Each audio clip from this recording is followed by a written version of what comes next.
Today I'm going to show you all of Ishtar's abilities as well as some tips and tricks on how to play her.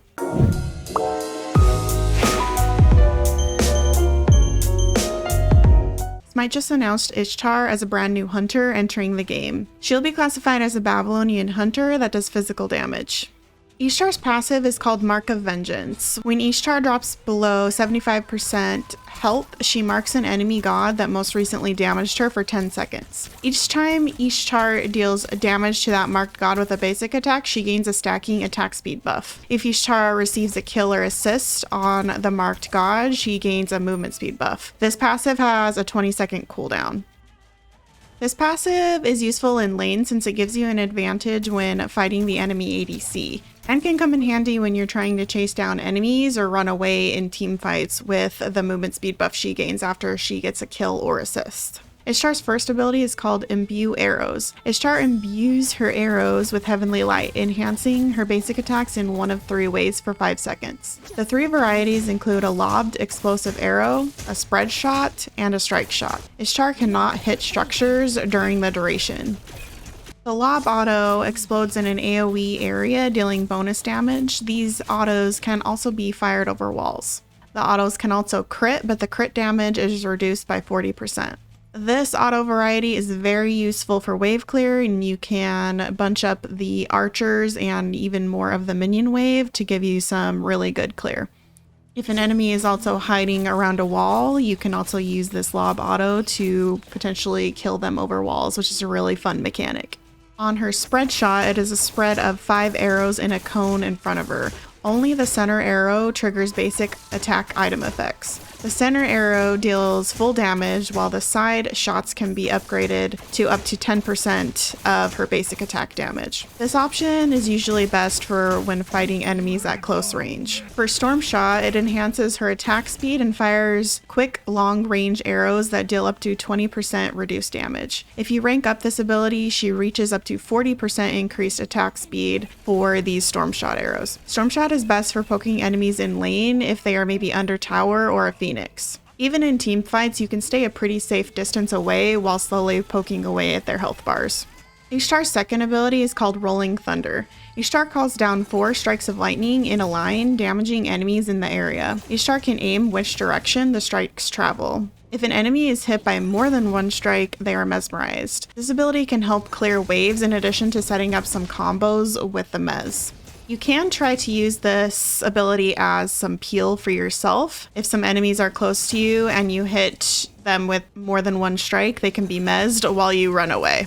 Her third ability is called Jolt. Ishtar draws her blades and charges forward, striking all enemies in her path. If she hits an enemy god, she stops and roots them for 1 second as she backflips off of them. As Ishtar is in the air, she fires her bow, dealing damage in an area around the affected god. This shot can crit and trigger basic attack item effects. She can use this ability as an escape, but she can be caught out if enemies body block her dash, similar to how Medusa's dash works. This ability can set up really fun combos with her ultimate ability, where she can fire her ultimate, dash on an enemy while recalling her swords. Her ultimate ability is called Blades of Retribution.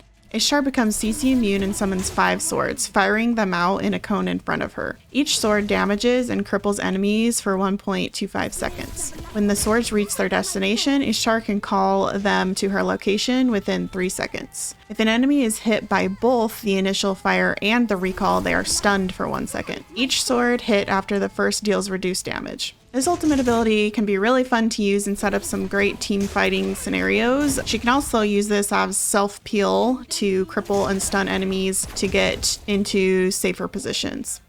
As for how to build her, I feel like she can be pretty versatile. She kind of is a hybrid between ability, auto attack, crit. I feel like she can use a lot of these items really well. As for starter items, I feel like Leather Cowl can be a great place for her to start. Another good option is, of course, Death's Toll to get some health and mana back for how much you're going to be using your auto attacks. If you're going to be going crit, you could go Gilded Arrow. And, you know, if you wanted to do some Jungle Ishtar, maybe even Mannequins. As for a starting build recommendation, I would recommend something like Hunter's Cowl, Devourer's Gauntlet, Executioner into Ferocious Executioner, Aussie, Kin Size, and Odysseus Bow. This gives you some nice lifesteal and a lot of basic attack damage, as well as a lot of attack speed to fire out a lot of your autos.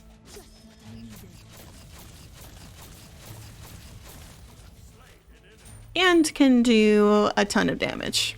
As for her level up order, I usually always try and max her 1, 2, and then 3, and then of course her ultimate whenever I get the chance. So I would go her AO1 at level 1. For wave clear, just because of those lobbed autos, they're pretty good. Level 2, I would get her dash in case I would be getting ganked for any reason. AO2 at level 3. And go something like this up to level 5 and then max her AO1. And at level 20, this is what you'd be looking at.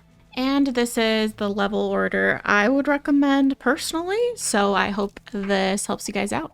And that wraps up Ishtar and all of her abilities. Let me know what you guys think of her. She is a ton of fun to play, and I can't wait to get my hands on her in live. She is out August 23rd, so keep an eye out on that. And let me know in the comments what you guys think of her if you got a hand on her on PTS, and I will see you in the next video.